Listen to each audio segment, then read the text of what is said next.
Welcome to the Virtual Strategic Solutions Virtual Reality Simulation System. Accessing legacy dataset. Files loaded, simulation ready. The Burrows is a term referring to the Harpers Ferry stormwater management system, operating since 2057, stretching beneath the entire town. The spacious underground areas are some of the oldest parts of the city, and by 2072 were partially falling apart due to a combination of lack of funds, general neglect, and sheer age.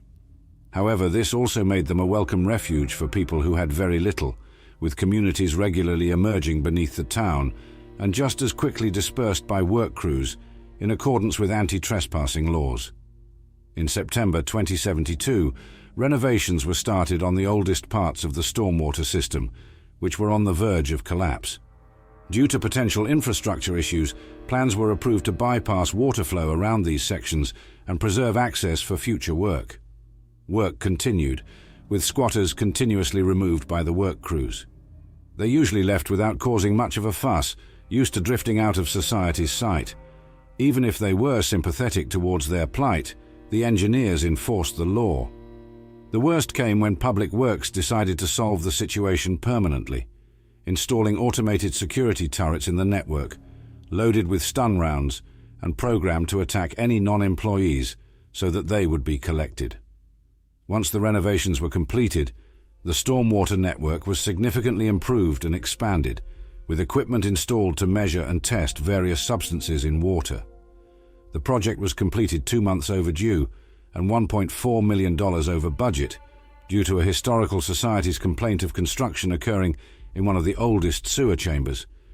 In the words of one of the engineers, when society's getting nostalgic over their own shit, you know something's went wrong. The completion of renovations was followed by complete automation in 2075, with the workers tasked with monitoring the network told to vacate the premises within a week and sacked. Some took it poorly, like John Welch, who rigged the turrets to attack everyone while leaving his post. Military fabricators were installed within the network, giving it military-grade security. To the soon-to-be unemployed workers, it felt like an excuse to funnel even more money into the coffers of Robco. After the Great War, the situation changed dramatically. The Harpers Ferry stormwater tunnels became a refuge for those who lost everything, continuing the tradition established by the squatting communities. Under Maud's leadership, the neighborhoods that formed in the tunnels invited the unlucky, the broken, and the destitute to join and help them form a society beneath Harpers Ferry, seeking to keep values of civility alive in the post-apocalypse. Its role was elevated especially after the Christmas flood of 2082, when the Burrows welcomed everyone who was in need of a home, opening arms to those who needed a new start. However, the peace did not last the test of time.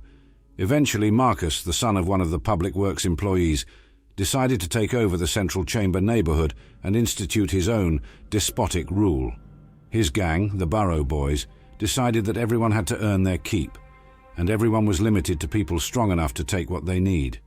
They mandated bi-weekly scavenging runs to keep food reserves high, used the water station as a source of water to purify and boil, and maintained the old turret network, now loaded with live ammunition and gunning down anyone who wasn't them. Most of the denizens vacated the stormwater network, including Maud, her supporters, and the infamous Dr. Ken, a chem dealer first and doctor second. Recognizing that Maud's group would try to flee, Marcus sealed off all exits out of the Burrows and reprogrammed its robotic security systems to target Maud's group. Nevertheless, many former residents of the Burrows, including Dr. Ken, were able to flee, creating a new settlement named Mosstown further north. The turrets and robots did not escape the notice of the Brotherhood of Steel back when they were still exploring Appalachia. Romeo Squad was dispatched to investigate reports of military-grade robots in the area, eventually disappearing in the vast network of tunnels. An automated status report from May 2101 states that water from the network was being directed to the White Spring, with over 600,000 gallons of water pumped. It is not explicitly stated when this White Spring pipeline project began, though an operations terminal in the White Spring bunker makes mention of a Harpers Ferry pipeline and a water reservoir.